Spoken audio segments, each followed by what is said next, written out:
O som do metal se rompendo ecoou pelas naves da Catedral Basílica de Curitiba como se fosse um tiro de misericórdia. Não era o som que se espera de um casamento de elite na Praça Tiradentes. Deveria ser o som das alianças deslizando pelos dedos, do sim sussurrado, do órgão celebrando a união entre a minha família e o Império Madeireiro de Valdemar. Mas o meu filho, Olavo, estava parado no centro do corredor, com suor escorrendo pela têmpora e um alicate de pressão nas mãos trêmulas. Aos seus pés, uma mala de couro marrom, gasta, velha e deslocada naquele cenário de orquídeas brancas e perfumes caros. Olavo, pelo amor de Deus, pare com essa loucura. A voz de Valdemar sibilou, mas não era a voz de um sogro preocupado. Era o rosnado de um animal encurralado. Eu, Doralice, assisti a tudo da primeira fila. Meu corpo estava paralisado, mas minha mente viajava 20 anos no passado. Aquele adesivo descascado no canto da mala. Eu o reconheceria em qualquer lugar. Era a logomarca da transportadora onde meu marido deu seu último suspiro. O ar na igreja parecia ter acabado. Tarsila, a noiva, soluçava, o véu de renda de Biuro tremendo junto com seus ombros. Mãe, Olavo disse, olhando diretamente para mim, ignorando os 300 convidados que filmavam a cena com seus celulares. Você sempre me disse que a verdade tem um preço. Hoje, eu vou pagar esse preço. Ele puxou o zíper emperrado com força bruta. A mala se escancarou. Antes de eu te contar como uma manhã de sol em Curitiba se transformou no maior escândalo que esta cidade já viu, escreva aqui nos comentários de qual cidade ou estado você está ouvindo esta história. Fique comigo até o final, porque o que saiu de dentro dessa mala vai mudar tudo o que você sabe sobre lealdade. Você está no canal Afonso Story. Para que o Olavo chegasse àquele altar com um alicate escondido sob a túnica, tudo começou 2 horas antes, no silêncio ensolarado do nosso apartamento no bairro Batel. Curitiba tem essa fama de ser uma cidade fria, de tons cinzentos, mas aquela manhã de sábado estava estranhamente clara. Eu terminava de prender meu cabelo, admirando o reflexo de uma mulher que sobreviveu a tudo para ver o filho se tornar um homem de sucesso. Olavo sempre foi o meu orgulho. Criado sem pai, sob a sombra de um acidente mal explicado em uma curva da serra entre o Paraná e Santa Catarina, ele se tornou um advogado brilhante. E agora, ele ia se casar com a herdeira do homem que, ironicamente, estendeu a mão para nós quando não tínhamos nada. Valdemar. O doutor Valdemar, como todos o chamavam em Ponta Grossa. Olavo entrou no meu quarto sem bater. O rosto dele não era o de um noivo feliz. Ele estava pálido, a respiração curta, os nós dos dedos brancos de tanto apertar o celular contra a palma da mão. Mãe, eu vi. Eu vi o que ele estava fazendo no closet da suíte. Ele sussurrou. Olavo, você está nervoso, é o dia do seu casamento. Eu tentei dizer, sentindo um calafrio subir pela minha espinha. Não é nervosismo, mãe. Eu entrei para buscar a minha gravata e vi o doutor Valdemar escondendo uma mala. Ele estava desesperado. Ele olhava para os lados como se estivesse escondendo um cadáver. E a mala? Mãe, a mala tinha o adesivo da Translus. O nome da transportadora do meu marido caiu como uma granada no quarto. O silêncio que se seguiu foi cortante. Valdemar sempre disse que mal conhecia meu marido, que apenas o contratava esporadicamente. Porque ele teria uma mala daquela empresa falida há 3 décadas escondida no dia do casamento da própria filha. Ele tentou me tirar do quarto rápido, disse que eu precisava descansar, continuou Olavo, a voz agora ganhando um tom de aço que eu nunca tinha ouvido. Mas eu vi o medo nos olhos dele. Ele não estava protegendo um presente, mãe. Ele estava protegendo um crime. Naquele momento, eu soube que o casamento de luxo, as flores e os brindes eram apenas uma fachada. Estávamos entrando em uma armadilha que vinha sendo montada há 20 anos. E Olavo, meu doce menino, estava decidido a desarmá-la na frente de todo o estado do Paraná. O trajeto entre o nosso apartamento e a Catedral Basílica de Curitiba foi o silêncio mais barulhento da minha vida. Eu olhava pela janela, observando o movimento da rua Comendador Araújo, mas meus olhos não registravam as pessoas ou os prédios. Eu só conseguia pensar no doutor Valdemar. Valdemar era a personificação do sucesso paranaense. Um homem que construiu um império de serrarias e reflorestamento em Ponta Grossa. Quando meu marido desapareceu, e a polícia encerrou o caso como latrocínio em rodovia, foi Valdemar quem apareceu na minha porta com uma cesta básica e uma promessa de ajuda. Ele pagou os melhores colégios para o Olavo. Ele nos deu uma estabilidade que o seguro de vida nunca cobriria. Eu passei 20 anos sendo grata ao Santo Valdemar. Mas, dentro do carro, Olavo quebrou o silêncio. Mãe, você já se perguntou por que um homem tão poderoso gastaria tanto tempo e dinheiro com a viúva de um motorista comum? A pergunta me atingiu como um soco. Eu sempre quis acreditar na bondade pura. Ele era o patrão do seu pai, Olavo. Ele disse que se sentia responsável. Responsável ou culpado? Olavo rebateu, sem desviar os olhos da estrada. Eu comecei a auditar os contratos antigos dele há 6 meses. Mãe, coisas não batem. Caminhões que sumiam com carga, mas o seguro pagava o triplo. E meu pai era o único que não aceitava os bônus em dinheiro vivo que ele distribuía. Chegamos à Praça Tiradentes. A catedral, imponente com suas torres neogóticas, parecia um tribunal gigante nos esperando. O tapete vermelho já estava estendido. Fotógrafos de colunas sociais se acotovelavam. E lá estava ele, Valdemar. Ele usava um fraque impecável. O cabelo grisalho perfeitamente penteado. Ele sorria para os convidados, mas era um sorriso que não chegava aos olhos.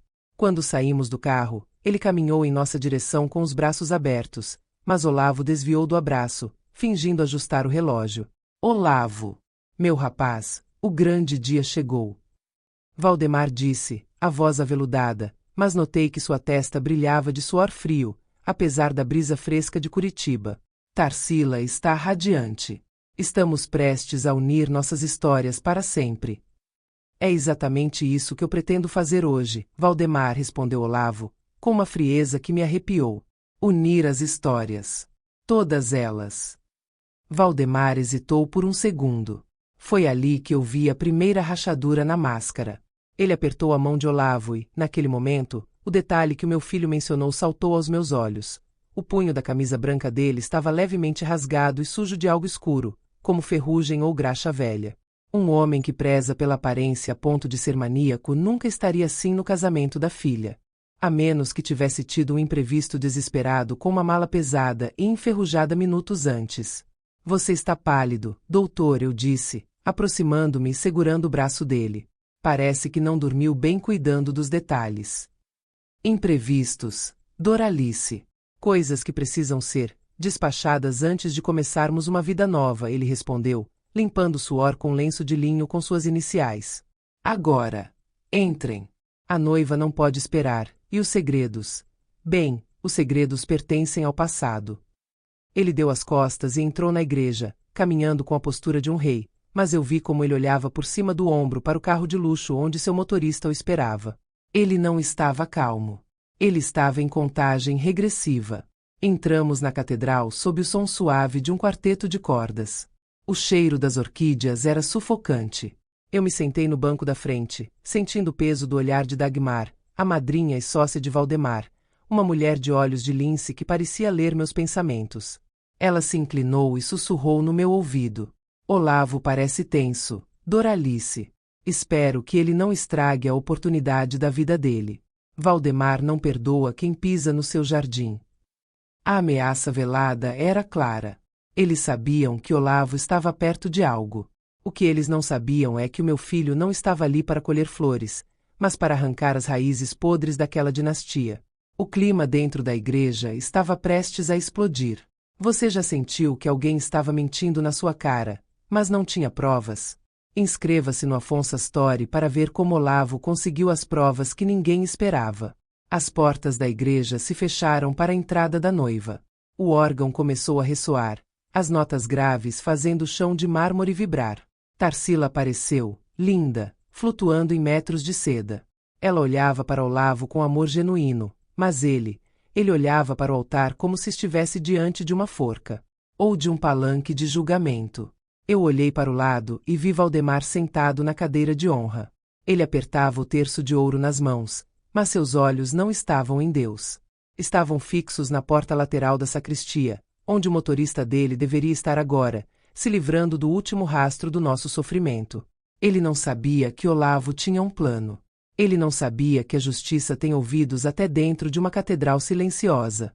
O som do órgão reverberava pelas paredes de pedra da catedral, mas para mim, cada nota soava como uma martelada em um prego.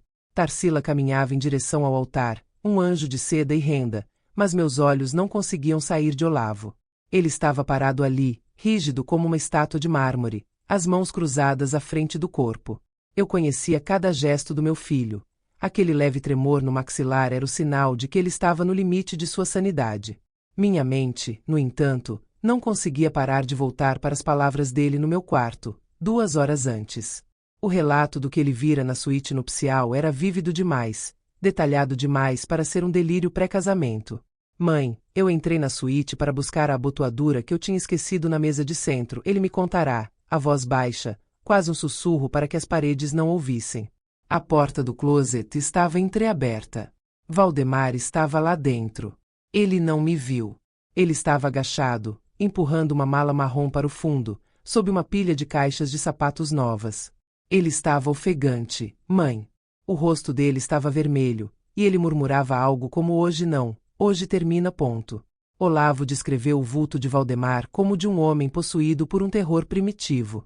Não era o comportamento de um pai se preparando para o dia mais feliz da filha. Era o comportamento de um criminoso limpando a cena do crime antes que a luz do dia revelasse as manchas de sangue. A mala, mãe. O adesivo da Transluz estava lá. Desbotado, meio arrancado, mas eu vi o logotipo do cavalo alado. O mesmo que eu via nas fotos antigas do papai. Por que ele guardaria aquilo por 20 anos? Por que levar para a suíte onde o genro, o filho do homem morto, ia passar a noite? Enquanto o padre iniciava as orações em latim, eu olhava para Valdemar, sentado a poucos metros de mim. Ele mantinha a cabeça erguida, a postura de um patriarca intocável, mas notei que ele evitava olhar para o altar. Seus olhos vagavam pelas janelas de vitrais, observando a passagem das nuvens. Ele parecia estar contando segundos. A atmosfera na igreja era asfixiante. O perfume das orquídeas, que antes parecia sofisticado, agora cheirava flores de velório. Eu sentia o peso do segredo de Olavo queimando no meu peito. Eu queria levantar e gritar, exigir respostas, mas o protocolo social e o medo de estar errada me mantinham pregada ao banco de veludo. Foi então que notei um movimento estranho. Um homem baixo, vestindo um terno cinza barato que não combinava com o luxo do evento, aproximou-se de Valdemar e sussurrou algo em seu ouvido. Valdemar empalideceu instantaneamente. Ele olhou para o relógio de pulso e fez um sinal discreto com a mão, um gesto de espere. O homem era o motorista particular de Valdemar, um sujeito sombrio que raramente falava. Ele saiu apressado pela porta lateral da catedral. Olavo viu. Eu vi. Nossos olhares se cruzaram por um milésimo de segundo no altar. Naquele momento, a comunicação foi silenciosa. A mala estava sendo movida. O rastro estava prestes a ser apagado para sempre. Tarsila sorriu para Olavo, tentando buscar o olhar do futuro marido, mas ele estava focado no corredor lateral. O padre continuava com as leituras. O amor é paciente, o amor é bondoso. Mas ali, naquela catedral, não havia amor, apenas uma teia de mentiras que estava prestes a ser rasgada. A dúvida começou a me corroer. E se fossemos nós os errados? E se Valdemar fosse apenas um acumulador de lembranças mórbidas? Mas o punho rasgado da camisa dele, a mancha de graxa que eu notara na entrada e o terror nos olhos de Olavo compunham um quadro que eu não podia ignorar. Valdemar não era um benfeitor. Ele era um carcereiro que nos mantinha em uma prisão de gratidão enquanto escondia a chave, e o corpo, no seu closet. Olavo deu um passo imperceptível para o lado, aproximando-se de Tarsila, mas sua mão não buscou a dela. Ele estava se posicionando. Ele estava pronto. Eu senti que o capítulo da nossa submissão estava chegando ao fim, e o que viria a seguir seria um banho de realidade que Curitiba jamais esqueceria. A tensão está no limite. A mala está sendo movida e o segredo pode sumir para sempre. Você acha que Olavo deve agir agora ou esperar o final da cerimônia? Deixe sua opinião e não se esqueça de se inscrever no Afonso Story para não perder o momento da grande revelação. A música parou. O silêncio que se seguiu foi absoluto, quebrado apenas pelo som distante do tráfego na Praça Tiradentes. O padre pigarreou e olhou para o casal. Era o momento das promessas. Mas antes que ele pudesse proferir a primeira palavra, Olavo levantou a mão. Não foi um gesto de dúvida, foi um comando de interrupção. Padre, a voz de Olavo ecoou, firme e sem um pingo de hesitação. Antes de prometermos qualquer coisa diante de Deus, precisamos lidar com o que está escondido no carro do Dr. Valdemar. O murmúrio que percorreu a igreja foi como uma onda quebrando na praia. Valdemar levantou-se num salto, a máscara de calma finalmente caindo para revelar um rosto distorcido pelo pavor e pela fúria. A batalha que começou há 20 anos em uma estrada escura estava prestes a ser decidida sob o teto da casa de Deus. O murmúrio que percorreu os bancos da catedral foi crescendo como um enxame de abelhas furiosas. Convidados da alta sociedade paranaense, que segundos antes exibiam seus diamantes e sorrisos ensaiados, agora se inclinavam para frente, os pescoços esticados para não perderem um único detalhe daquele desastre público. Tarsila, a minha nora que nunca chegaria a ser, segurava o buquê de orquídeas com tanta força que os caules começaram a esmagar. Olavo, meu filho, o que você está dizendo? A voz dela saiu pequena, quebradiça, mas Olavo não desviou o olhar do sogro. Valdemar tentou recuperar a compostura. Ele abotoou o paletó, impertigou-se e apontou um dedo trêmulo para o altar. Isso é um ultraje. O estresse do casamento afetou o juízo deste rapaz. Doralice, faça alguma coisa. Tire seu filho daqui antes que ele destrua a reputação da minha filha e a dele próprio. Mas eu não me mexi. Pela primeira vez em 2 décadas, eu não senti medo daquele homem. Eu senti uma clareza gelada. Olavo não estava agindo por impulso. Meu filho era um estrategista, um advogado que nunca entrava em uma audiência sem as provas na mão. Se ele estava parando o próprio casamento, era porque a armadilha já estava armada, e não era para ele. A reputação da sua filha está segura, Valdemar. Olavo projetou a voz, garantindo que o som chegasse até o último banco da igreja.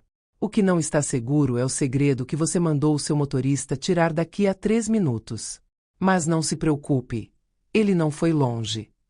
Foi nesse momento que eu entendi o que tinha acontecido enquanto nos preparávamos. Enquanto eu prendia o cabelo e chorava de emoção pelo casamento, Olavo estava no telefone. Ele não estava falando com floristas ou fotógrafos. Ele estava falando com o primo Zósimo, o único da nossa família que ainda guardava o mesmo sangue quente e a mesma sede de justiça. Zósimo nunca gostou de Valdemar. Ele sempre dizia que quem ajuda demais sem motivo, ou está comprando o céu, ou pagando o silêncio do inferno. Olavo sabia que Valdemar tentaria se livrar da mala assim que a cerimônia começasse, aproveitando-se da distração de todos.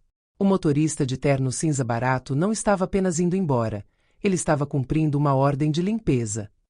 Mas Zósimo estava esperando. Ele e mais 2 amigos de infância do bairro Boqueirão haviam cercado a saída lateral da igreja. Eles não eram homens de terno e gravata. Eram homens que sabiam o valor da verdade e o peso de um segredo enterrado. Dentro da igreja, o caos era controlado, mas latente. O padre tentava intervir, pedindo respeito ao lugar sagrado, mas o drama humano era poderoso demais. Valdemar tentou sair pela lateral, mas Olavo deu um passo à frente, bloqueando o caminho com uma autoridade que parecia vir do próprio pai, o homem que ele mal conheceu. Onde você vai, doutor? A festa está só começando, disse Olavo, com um sorriso que não tinha nada de alegria. Era o sorriso de quem finalmente vê o predador cair na própria cova. Isso é sequestro. É cárcere privado, gritou Dagmar, a madrinha e sócia, levantando-se com a bolsa de grife pendurada no braço como se fosse uma arma. Vocês vão se arrepender disso. Nós temos os melhores advogados do estado. Eu sou um deles, Dagmar. Olavo respondeu sem piscar. E eu sei exatamente onde termina o direito de vocês e começa o Código Penal. Nesse instante, as pesadas portas de madeira da entrada principal da catedral se abriram com um estrondo. O sol forte da tarde de Curitiba inundou o corredor, criando a silhueta de 3 homens. No meio deles, Zósimo carregava algo pesado. Ele caminhava com passos firmes sobre o tapete vermelho, o som de suas botas de trabalho contrastando com o silêncio atônito da elite. Ele carregava a mala marrom. Aquela mala de couro gasto, com o adesivo da Translus que parecia brilhar sob a luz dos vitrais. O motorista de Valdemar vinha logo atrás, segurado pelo braço, com o rosto baixo e o terno sujo de poeira. Ele tinha tentado resistir, mas a força da verdade, e os braços de Zósimo, foram maiores. Zósimo chegou ao pé do altar e soltou a mala. O impacto do couro contra o mármore produziu um som oco, um som de ossos e de passado. Aqui está, Olavo, disse Zósimo, ofegante. Ele tentou jogar no bueiro da esquina. Estava quase entrando no carro quando nós o paramos. Valdemar cambaleou. Ele se apoiou no banco de madeira, o rosto agora da cor das orquídeas brancas que decoravam a igreja. Tarsila olhava para a mala como se fosse um monstro saindo de um pesadelo. O cerco fechou. A mala está no centro da igreja e o vilão não tem mais para onde correr. Você acha que Valdemar vai confessar agora ou vai continuar mentindo? Inscreva-se no Afonso Story para não perder o próximo capítulo, onde Olavo revela o conteúdo macabro dessa mala. A tensão era tão alta que parecia que o ar poderia entrar em combustão a qualquer momento. Eu me levantei. Minhas pernas tremiam, mas meu olhar estava fixo em Valdemar. Aquele homem, que eu agradeci em minhas orações por 20 anos, estava diante de mim desmascarado. Abra, Olavo, eu disse, e minha voz saiu mais forte do que eu imaginava. Abra essa mala agora e vamos ver o que o grande benfeitor da nossa família andou guardando por todo esse tempo. Olavo não hesitou. Ele tirou o alicate de pressão debaixo da túnica do altar, um detalhe que mostrava o quanto ele tinha planejado aquele momento, e posicionou o metal sobre o cadeado enferrujado. O barulho do metal se rompendo foi o sinal de que a vida que conhecíamos tinha acabado. Mas a vida baseada na verdade estava apenas começando. O estalo do cadeado se partindo ecoou pelas abóbadas da catedral como um veredito final. Naquele momento, o tempo em Curitiba pareceu congelar. O sol que entrava pelos vitrais coloridos projetava sombras distorcidas sobre o tapete vermelho, e o centro de todas as atenções era aquela mala de couro marrom, gasta e manchada, que repousava no mármore sagrado como uma ferida aberta. Olavo não hesitou. Ele guardou o alicate e, com as mãos firmes, começou a correr o zíper. O som do metal deslizando contra o dente de latão era o único ruído audível além da respiração ofegante de Valdemar. Tarsila cobriu a boca com as mãos, as lágrimas lavando a maquiagem impecável, enquanto os convidados se espremiam para enxergar o que havia lá dentro. Quando a tampa da mala finalmente caiu para o lado, o que vimos não foi o brilho do ouro ou o verde das notas de dinheiro. O que saiu de lá de dentro foi o cheiro do passado, um odor acre de papel mofado, poeira de estrada e o perfume metálico de ferro velho. Vejam, disse Olavo, a voz carregada de uma emoção que ele vinha suprimindo há décadas. Ele mergulhou a mão na mala e retirou um pequeno objeto circular que brilhou fracamente sob a luz das velas do altar. Mãe, você reconhece isso? Meu coração falhou uma batida. Era uma aliança de ouro, com o entalhe rústico de um ramo de trigo. Eu senti minhas pernas fraquejarem e tive que me segurar no encosto do banco. Eu conhecia aquela joia. Eu mesma a escolhera em uma pequena joalheria no centro de Ponta Grossa, meses antes de Olavo nascer. Era a aliança do meu marido. O homem que, segundo Valdemar e a polícia, tinha sido vítima de um assalto onde tudo fora levado. A aliança que o papai nunca tirava do dedo, sussurrou Olavo, as lágrimas agora brilhando em seus olhos. Valdemar nos disse que os ladrões a levaram. Mas ela estava aqui, no closet dele, guardada como um troféu. Um grito de horror escapou de alguém no fundo da igreja. Valdemar tentou avançar, o rosto transformado em uma máscara de fúria e desespero. Isso é plantado. Você colocou isso lá, seu moleque ingrato. Eu te dei tudo. Eu te tirei da lama. Você não nos deu nada, Valdemar. Eu gritei, finalmente saindo do meu transe e dando um passo em direção a ele. Você nos devolveu migalhas do que roubou da nossa vida. Você nos deu uma faculdade e uma casa para manter nossos olhos fechados enquanto você dormia sobre os pertences de um homem que você traiu. Olavo continuou a esvaziar a mala. Ele retirou uma carteira de motorista plastificada, amarelada pelo tempo. A foto de um homem jovem, sorridente, de cabelos escuros e olhos cheios de esperança, encarava todos nós. Era o meu marido. Vivo em um pedaço de papel que deveria ter desaparecido em um incêndio de caminhão que nunca existiu. Mas o golpe final veio quando Olavo puxou do fundo da mala um diário de contabilidade de capa preta. Ele abriu em uma página marcada com um clipe enferrujado. Este diário não é do meu pai, Olavo anunciou, olhando para Dagmar, que agora tentava se esconder atrás de um dos pilares da igreja. Este diário é a prova de que a transportadora Translus não faliu por má gestão. Ela foi canibalizada por dentro. Valdemar e seus sócios desviavam as cargas de madeira nobre e simulavam acidentes para receber o prêmio do seguro. E quando meu pai descobriu o esquema e ameaçou ir à polícia de Curitiba. Olavo parou, a voz falhando por um segundo. Ele leu o trecho escrito à mão, com a caligrafia inconfundível de Valdemar. O motorista insiste em ser herói. O problema da Serra do Mar será resolvido na curva do quilômetro 42. Sem testemunhas. Sem corpo. Sem rastro. O silêncio que se seguiu foi absoluto e aterrorizante. Tarsila desabou sobre o altar, o vestido de noiva se espalhando como uma nuvem de fumaça branca sobre o chão frio. Ela olhou para o pai com um nojo que nenhuma palavra poderia descrever. Pai, você o matou? Ela perguntou, a voz vindo do fundo de uma alma despedaçada. Valdemar não respondeu. Ele olhou em volta, procurando uma saída, mas Zósimo e seus amigos bloqueavam todas as portas.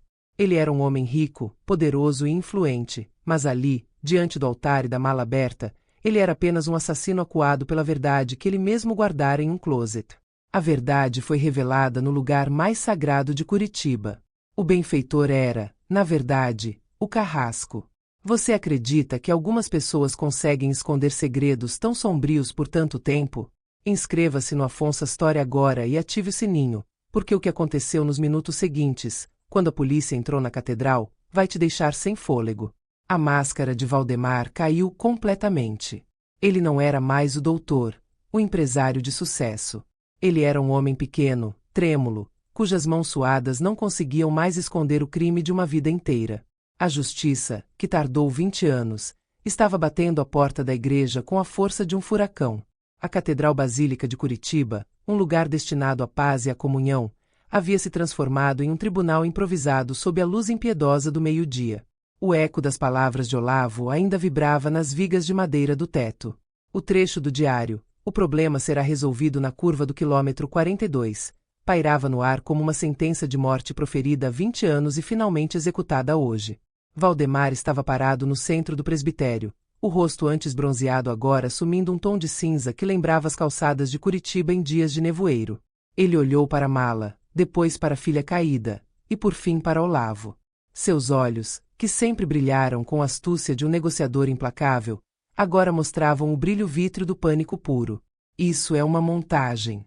Valdemar rugiu, mas sua voz saiu esganiçada, perdendo toda a autoridade que ele cultivara. Olavo, você é um doente. Você forjou esse diário. Quem garante que esse caderno não foi escrito por você para se vingar por eu não ter te dado a presidência da empresa? Ele tentou avançar para chutar a mala, para espalhar os pertences e talvez destruir as evidências ali mesmo, mas Zósimo deu um passo à frente. Com seus quase 2 metros de altura e o porte de quem carregou madeira a vida inteira, meu sobrinho era uma barreira intransponível. Não toque em nada, doutor, disse Zósimo, a voz grave saindo do peito como um trovão. A brincadeira de esconder cadáveres acabou. Foi nesse momento que a estrutura social da elite curitibana, presente nos bancos da igreja, começou a ruir.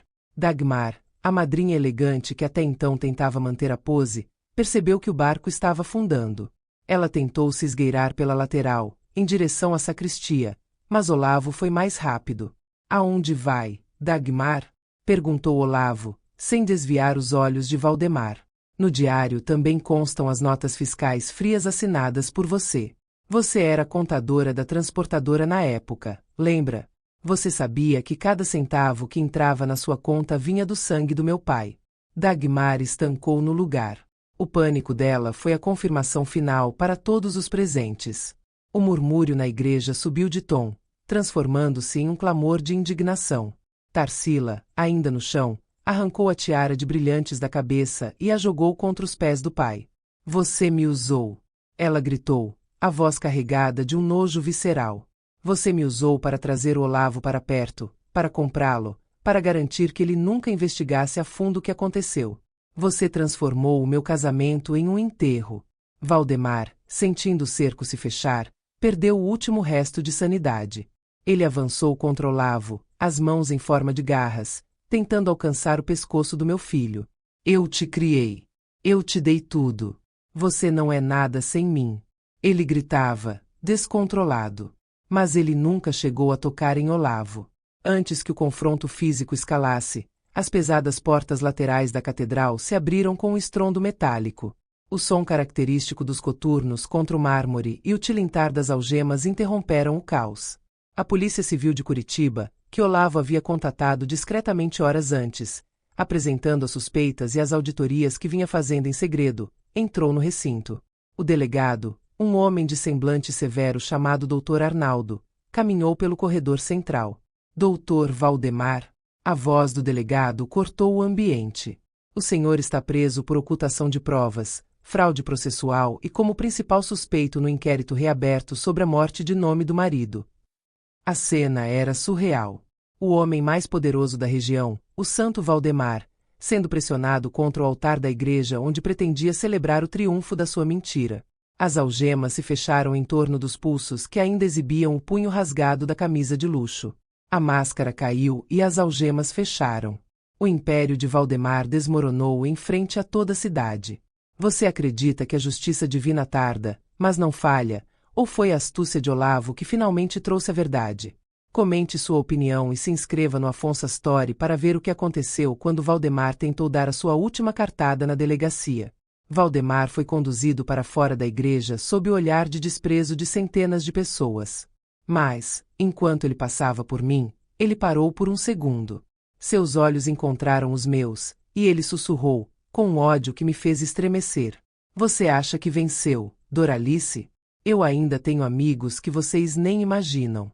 Essa mala é o começo da sua ruína, não da minha. Ele foi levado, mas suas palavras deixaram um rastro de gelo no meu coração. A mala estava aberta, os segredos estavam expostos, mas o perigo parecia estar apenas mudando de forma. As portas da catedral se fecharam atrás dos policiais, mas o silêncio que se seguiu não trouxe paz. Era um silêncio pesado, carregado com o cheiro das orquídeas que agora pareciam murchas e o eco das ameaças de Valdemar. Os convidados começaram a se dispersar, alguns saindo às pressas para evitar serem associados ao escândalo, outros cochichando em cantos escuros, os olhos brilhando com a adrenalina da fofoca. Tarsila foi levada por sua tia, Eunice, uma mulher que sempre pareceu viver à sombra da arrogância do irmão. Tarsila não olhou para trás. O rastro do seu vestido de noiva, arrastando-se pelo chão onde a mala fora aberta, parecia o rastro de uma tragédia que Curitiba lembraria por décadas. Olavo, porém, não se moveu. Ele permanecia parado diante do altar, olhando para o diário de contabilidade como se estivesse lendo o roteiro de uma vida que lhe foi roubada. Mãe, ele disse, sem desviar os olhos das páginas amareladas. Isso não termina com a prisão dele. Valdemar falou a verdade sobre uma coisa. Ele tem amigos. Amigos em lugares que o dinheiro dele comprou por 30 anos. Zósimo aproximou-se, limpando o suor da testa com um lenço. Olavo tem razão, tia Doralice. O motorista dele. Antes de ser levado, ele tentou destruir um celular. Eu consegui recuperar o aparelho, mas estava bloqueado. Valdemar não operava apenas uma serraria. Ele operava uma rede. Naquela mesma noite, enquanto a chuva finalmente começava a cair sobre as calçadas de Curitiba, lavando a poeira da Praça Tiradentes, nos reunimos no pequeno escritório de advocacia de Olavo. O ambiente era apertado, cheirando a café velho e papel, mas ali nos sentíamos seguros. Olavo começou a espalhar os documentos da mala sobre a mesa de carvalho. O diário de contabilidade era muito mais do que uma confissão de assassinato. Era um mapa de corrupção que se estendia de Ponta Grossa até os portos de Santa Catarina. Valdemar não apenas canibalizava transportadoras, ele financiava campanhas políticas, subornava inspetores de carga e mantinha uma folha de pagamento paralela para policiais rodoviários que faziam vista grossa para as cargas de madeira ilegal. Olha aqui, mãe, Olavo apontou para uma série de nomes codificados. Essas iniciais. Elas se repetem a cada carregamento acidentado. Meu pai descobriu que o acidente na Serra do Mar não foi o primeiro. Ele percebeu que a transportadora Translus estava sendo usada como fachada para algo muito maior que roubo de carga, tráfico de influência e lavagem de dinheiro. A investigação de Olavo revelou que o pai dele não morreu apenas porque descobriu um desvio de madeira. Ele morreu porque tinha em mãos uma lista de nomes de figuras influentes que recebiam propina de Valdemar. A mala marrom não era apenas um troféu mórbido, era o seguro de vida de Valdemar. Se alguém tentasse traí-lo, Ele tinha as provas para levar todo o sistema paranaense junto com ele para o fundo do poço. Foi então que o telefone de Olavo tocou. Era um número restrito. Ele colocou no viva voz. Doutor Olavo, a voz era distorcida, mas o tom era inequivocamente ameaçador. O senhor abriu uma mala que deveria ter ficado trancada. Curitiba é uma cidade pequena para quem tem inimigos tão grandes. Valdemar está na cela, mas nós estamos na rua. O diário. Entregue o diário e talvez sua mãe chegue a ver o próximo inverno. Olavo desligou o aparelho sem dizer uma palavra. Ele olhou para mim, e eu vi o mesmo fogo que brilhava nos olhos do meu marido antes de sua última viagem. Eles acham que podem nos assustar, mãe. Eles acham que somos os mesmos órfãos desamparados de 20 anos atrás. O que você vai fazer, meu filho? Eu perguntei, sentindo medo tentar se instalar no meu peito, mas sendo repelido por uma fúria que eu nem sabia que possuía. Eu vou fazer o que o papai não teve tempo de concluir, ele respondeu, fechando o diário com força. Vou usar essa mala para queimar o império de Valdemar até as cinzas. Se eles querem o diário, eles vão ter. Mas será nas páginas de todos os jornais do Brasil. A verdade é mais perigosa do que imaginávamos. Valdemar é apenas a ponta do iceberg, e agora a vida de Doralice e Olavo corre perigo real. Você acha que Olavo deve entregar o diário para salvar a mãe ou deve ir até o fim para honrar o pai? Deixe sua opinião agora e se inscreva no Afonso Story, porque o próximo capítulo revela quem é o verdadeiro mestre por trás das sombras. A noite avançava, e as luzes do escritório de Olavo permaneciam acesas enquanto o resto da cidade dormia. Estávamos em guerra. Uma guerra que não seria vencida com armas, mas com as provas guardadas em uma velha mala de couro marrom. Olavo começou a digitalizar cada página, cada recibo, cada confissão manuscrita. O legado de dor de Valdemar estava prestes a se tornar a sua ruína definitiva, mas o preço da justiça estava ficando cada vez mais alto. A chuva que caía sobre Curitiba naquela noite não era uma garoa fina. Era um dilúvio que parecia querer lavar os pecados incrustados nas pedras da rua 15 de novembro. O escritório de Olavo, no centro da cidade, parecia uma ilha de luz cercada por um oceano de sombras. O cheiro de café forte e o zumbido incessante do scanner digitalizando as páginas do diário de Valdemar eram os únicos sons que quebravam o silêncio tenso. Eu observava meu filho. Ele estava curvado sobre a mesa, os olhos vermelhos de cansaço, mas com uma determinação que me assustava. Cada página daquele diário de contabilidade era uma granada sem pino. Havia nomes de juízes, secretários de segurança e empresários que eu via semanalmente nas colunas sociais. Valdemar não era apenas um assassino, ele era o centro de uma teia de aranha que alimentava a corrupção em todo o Paraná. Mãe, você precisa ir para a casa da tia Eunice em Santa Catarina, Olavo disse, sem tirar os olhos da tela do computador. As ameaças por telefone não são blefe. Eles sabem que, com este diário digitalizado, o império deles desmorona em 24 horas. Eu não vou a lugar nenhum, Olavo, respondi, sentindo uma força que eu não sabia que ainda possuía. Eu passei 20 anos sendo a viúva silenciosa. Eu aceitei as cestas básicas daquele monstro. Eu aceitei que ele pagasse sua faculdade com o dinheiro manchado pelo sangue do seu pai. Eu não vou fugir agora que finalmente posso olhar o diabo nos olhos. Olavo ia retrucar quando, subitamente, o som de pneus cantando no asfalto molhado do lado de fora nos fez paralisar. Antes que pudéssemos reagir, o mundo explodiu. O som do vidro temperado se estilhaçando foi ensurdecedor. Uma pedra pesada, envolta em um papel amarrado com arame, atravessou a janela principal do escritório, lançando estilhaços por toda a sala. Eu me joguei no chão, instintivamente cobrindo a cabeça. Olavo pulou sobre a mesa, tentando proteger o laptop com o próprio corpo. Do lado de fora, ouvimos o motor de uma moto arrancando em alta velocidade. O silêncio que se seguiu foi preenchido apenas pelo som da chuva entrando pelo buraco na janela e pelo meu coração batendo contra as costelas como um animal enjaulado. Mãe! Você está bem? Olavo rastejou até mim, limpando o sangue de um pequeno corte na bochecha causado por um estilhaço de vidro. Estou bem, sussurrei, enquanto ele me ajudava a levantar. Ele pegou o objeto que fora lançado. Era um tijolo. O papel amarrado nele continha uma mensagem curta, escrita com letras recortadas de revistas, um clichê de filme de terror que, na vida real, tinha o peso de uma sentença. A mala volta para nós hoje, ou vocês não verão o sol de amanhã. Foi naquele momento que algo dentro de mim mudou. A Doralice fragilizada, a mãe que temia o confronto, morreu entre os cacos de vidro no chão daquele escritório. Uma frieza que eu nunca experimentara tomou conta do meu peito. Olavo queria chamar a polícia, mas eu segurei o braço dele com uma força que o fez parar. Não chame a polícia agora, Olavo, eu disse, minha voz soando estranha até para os meus próprios ouvidos. Se chamarmos, o diário será apreendido como evidência. E nós sabemos que, com os nomes que estão ali dentro, esse diário vai desaparecer dentro da própria delegacia antes do amanhecer. Mas mãe, eles vão voltar. Eles não vão parar até terem esse caderno. Eles querem a mala? Eles vão ter a mala, eu disse, olhando para o objeto de couro marrom que ainda estava aberto sobre uma cadeira. Mas eles vão receber o que merecem junto com ela. Passei as próximas horas agindo como se fosse movida por um instinto ancestral de sobrevivência. Eu sabia que Valdemar, mesmo na prisão, ainda comandava seus capangas através de Dagmar e do motorista que fora solto por falta de flagrante direto no homicídio. Eu sabia como esses homens pensavam. Eles achavam que eu era apenas uma vovó assustada, uma mulher que se dobraria ao primeiro sinal de violência. Eles não conheciam a minha herança. Minha avó viera de Trás-os-Montes, em Portugal, uma região de gente dura, que não levava desaforo para casa e que sabia que a justiça, às vezes, precisa ser feita pelas próprias mãos para ser verdadeira.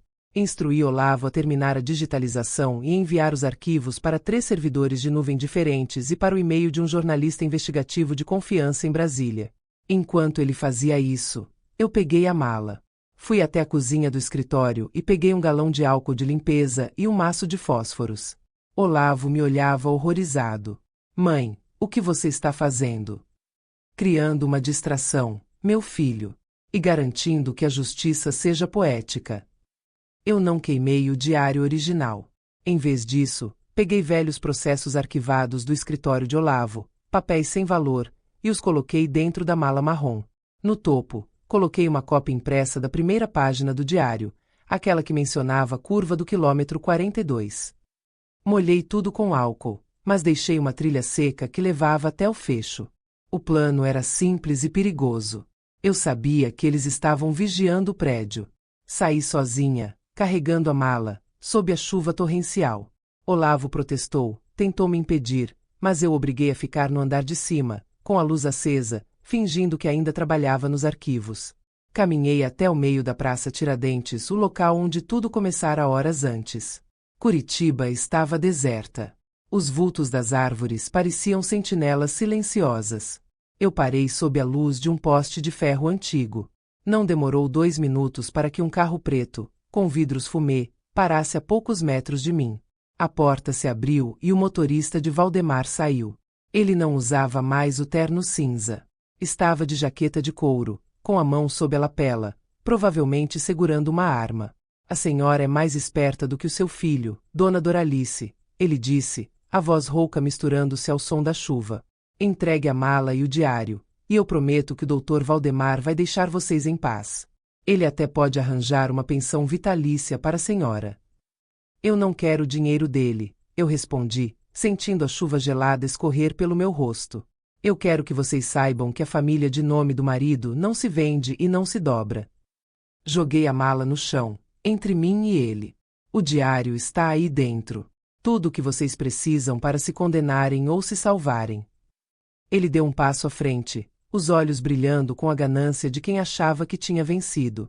Ele se agachou para pegar a alça da mala.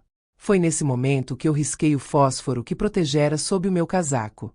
Isso é pelo meu marido, eu disse. Soltei o fósforo sobre a trilha de álcool. A chama correu pelo asfalto molhado, desafiando a chuva por um segundo mágico, e atingiu o interior da mala. Como o álcool estava concentrado e o papel era seco, uma bola de fogo irrompeu instantaneamente. O motorista pulou para trás, gritando. Ele tentou apagar as chamas com as mãos, mas o fogo se espalhou rápido. Enquanto ele se debatia com a mala em chamas, tentando salvar o que ele achava ser o diário original, eu me virei e caminhei calmamente de volta para o prédio. Eu não olhei para trás para ver se ele ia atirar. Eu sabia que ele não faria isso. Sem o diário, ele não era nada para Valdemar. Ele precisava daqueles papéis para negociar a própria liberdade. O pânico de ver o tesouro ser consumido pelo fogo era sua maior tortura.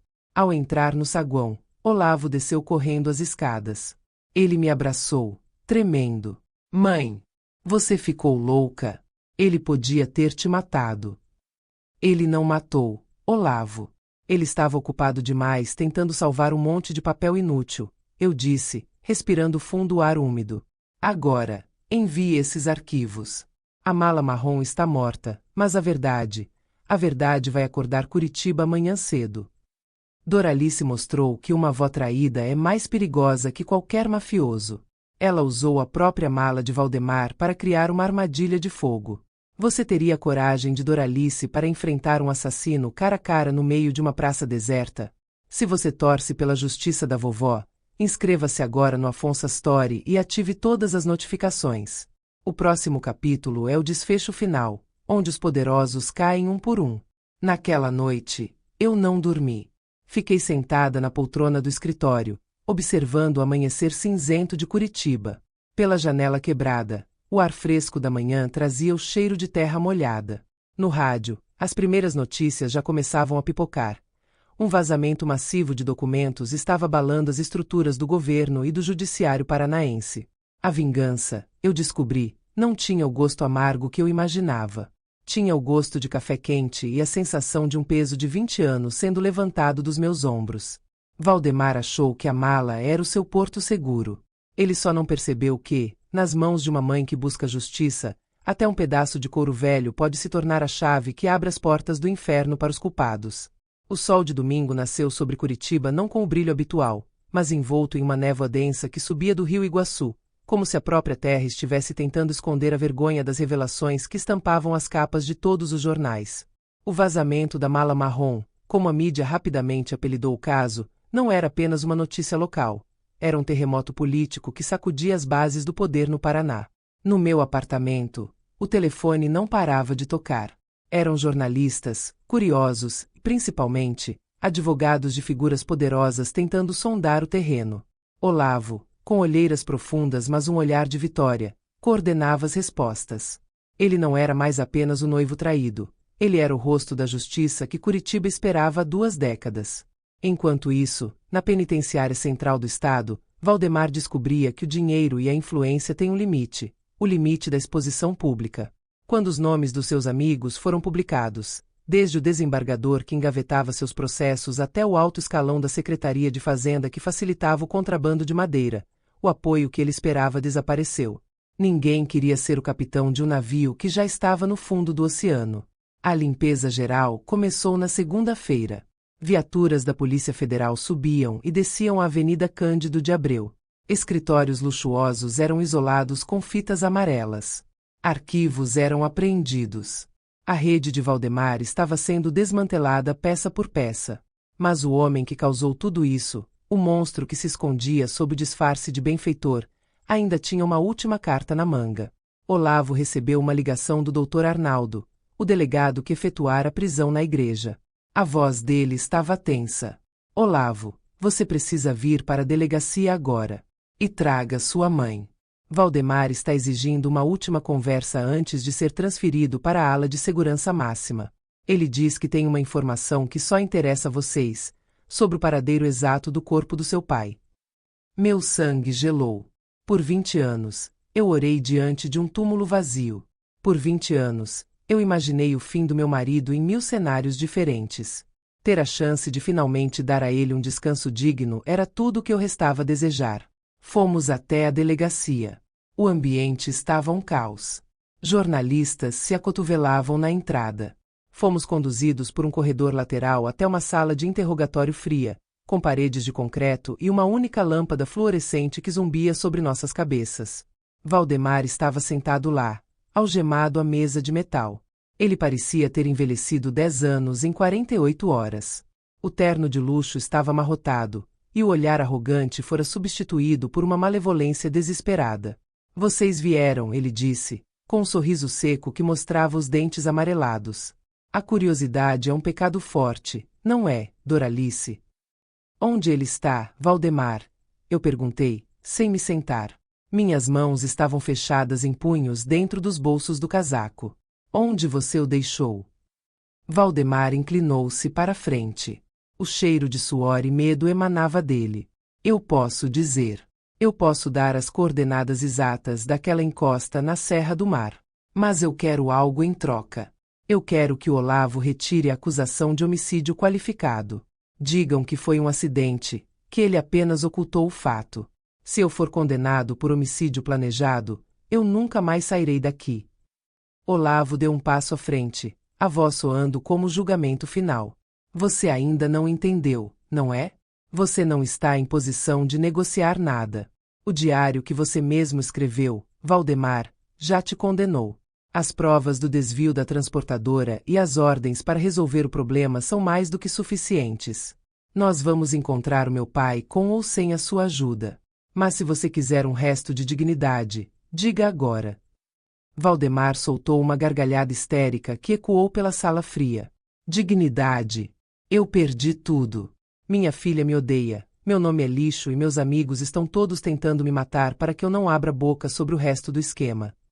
De repente, a porta da sala se abriu violentamente. O delegado Arnaldo entrou, com o rosto pálido. Tirem eles daqui. Agora! Ele gritou para os policiais. O que está acontecendo? Olavo perguntou, tentando entender a urgência. Houve uma falha na segurança da transferência. Um caminhão bloqueou o comboio que viria buscar o Valdemar. Temos informações de que há atiradores no prédio da frente. Foi o caos. O pânico de Valdemar foi instantâneo. Ele sabia que o silenciamento que ele praticara a vida inteira agora estava batendo à sua porta. Seus amigos poderosos não queriam que ele chegasse ao tribunal. Os policiais nos empurraram para o corredor.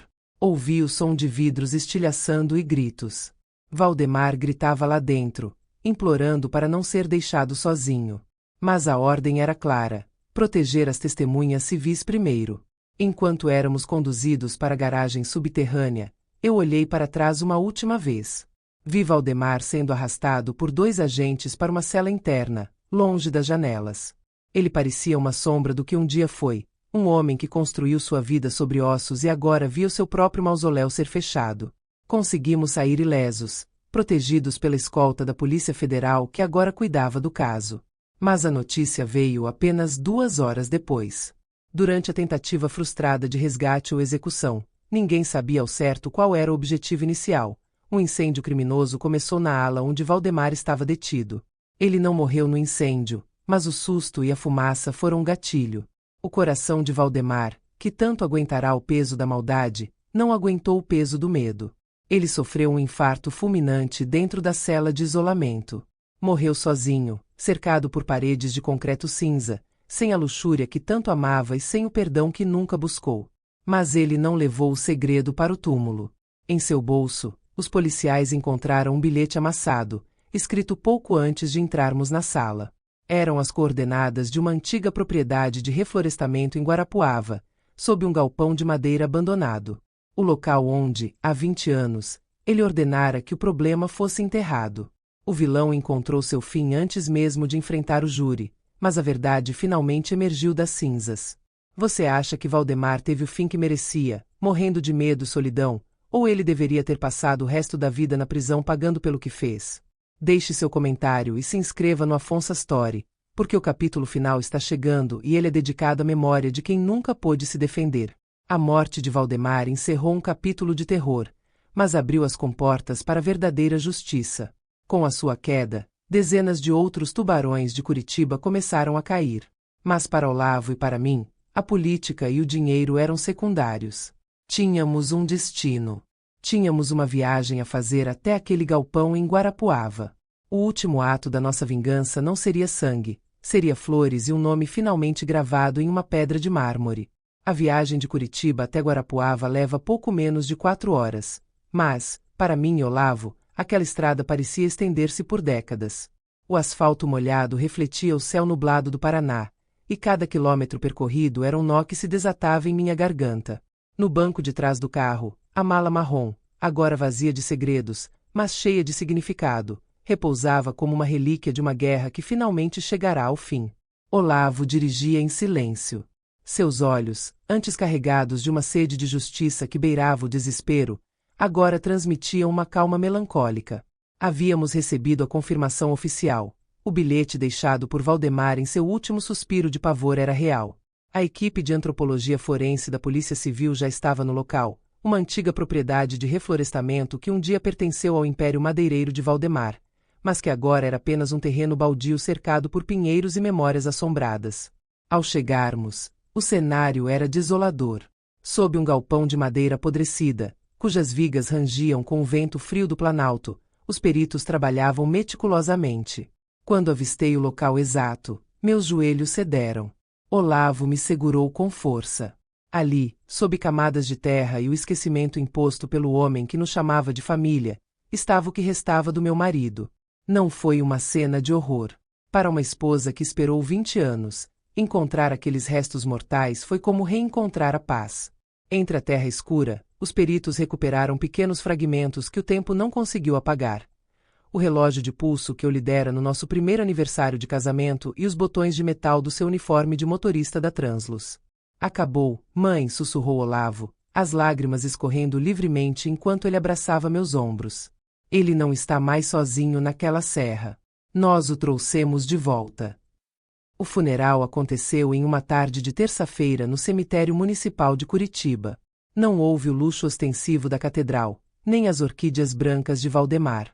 Houve apenas o silêncio respeitoso de quem conhece a dor da injustiça e o som suave da chuva fina que é a marca registrada desta cidade. Zósimo e os amigos do bairro Boqueirão carregaram um caixão, coberto com a bandeira da transportadora que um dia foi o sonho do meu marido e o sustento da nossa casa. Desta vez, eu não estava sozinha. Tarsila apareceu, vestida de preto, mantendo uma distância respeitosa. Ela não era mais a herdeira do império. Era uma mulher que carregava o peso de um sobrenome manchado, tentando encontrar seu próprio caminho para a redenção. Ela se aproximou de mim ao final da cerimônia e, sem dizer uma palavra, entregou-me uma pequena caixa de madeira. Dentro, estavam as escrituras da nossa antiga casa, que Valdemar havia tomado legalmente anos atrás. Isso nunca pertenceu a ele, Dona Doralice, disse ela, com os olhos vermelhos. E eu não quero nada que tenha vindo do sofrimento de vocês. Eu a abracei. No fim, Tarsila também era uma vítima. Valdemar não destruiu apenas a minha família. Ele corrompeu a própria linhagem em nome de um poder que o consumiu por dentro. Nas semanas que se seguiram, Curitiba assistiu a uma devassa sem precedentes. Com a morte de Valdemar e o conteúdo do diário totalmente exposto pela mídia de Brasília, a rede de corrupção desmoronou como um castelo de cartas. Dagmar foi condenada a 15 anos de prisão por cumplicidade e lavagem de dinheiro. O motorista e outros capangas de Valdemar revelaram onde outros corpos e outras cargas roubadas estavam escondidos, trazendo encerramento para dezenas de famílias paranaenses que viviam no mesmo limbo em que eu vivi. Olavo tornou-se uma referência em direito penal e direitos humanos no Estado. Ele transformou o pequeno escritório do centro em uma fundação que ajuda famílias vítimas de crimes corporativos e corrupção estatal. Ele não se casou com Tarsila, as feridas eram profundas demais para que o amor sobrevivesse àquela revelação no altar. Mas ambos encontraram uma amizade baseada na verdade nua e crua. Quanto a mim, Doralice, eu finalmente pude olhar para o espelho e reconhecer a mulher que estava ali. Eu não era mais a viúva coitadinha que aceitava esmolas do assassino. Eu era a mulher que atravessou uma praça deserta sob um dilúvio para queimar a mentira e iluminar a verdade. A mala marrom de couro velho agora está guardada em um canto do meu sótão. Às vezes, eu a olho e me lembro do cheiro de papel mofado e do som do cadeado se partindo. Ela me lembra que a liberdade não é dada. Ela é conquistada com coragem e, às vezes, com um alicate de pressão nas mãos de um filho que se recusa a ser silenciado. Hoje, quando caminho pelas ruas de Curitiba e sinto o cheiro da chuva lavando as calçadas, eu não sinto mais o frio do medo. Eu sinto o calor da alma lavada. A vingança, para muitos, é um ato de ódio. Para mim, a vingança foi simplesmente permitir que a luz entrasse onde as trevas reinaram por tempo demais. A história da vovó Doralice não é uma história de morte, mas de nascimento. O nascimento de uma nova era para minha família, onde o nome do meu marido não é mais um mistério sussurrado, mas um legado de honra. E enquanto eu preparo o café na minha antiga cozinha, agora oficialmente minha novamente, eu sorrio. Justiça, descobri, Tem o sabor doce do café da tarde e a paz de um túmulo com nome e flores frescas. A liberdade, enfim, tem o som de uma porta que se fecha para o passado e uma janela que se abre para o futuro. No canal Afonso Story, nós contamos histórias que a vida tenta esconder. Mas lembre-se, não há mala tão pesada que a verdade não possa carregar, nem segredo tão fundo que a justiça não possa escavar. Esta foi a jornada de Doralice e Olavo, uma história de justiça que começou com uma mala no altar e terminou com a paz no coração. Se esta história de vingança e liberdade tocou você, não saia sem deixar o seu like. Histórias como esta precisam ser ouvidas para que ninguém mais sofra em silêncio. O que você faria se descobrisse que toda a sua vida foi financiada por uma mentira? Você teria coragem de queimar tudo para recomeçar do zero? Conte sua história nos comentários. Eu leio cada um de vocês. Obrigado por acompanhar o Afonso Story. Clique no botão de se inscrever para fazer parte da nossa comunidade e não perder o próximo relato da vovó. Até a próxima história, onde a verdade sempre terá a última palavra.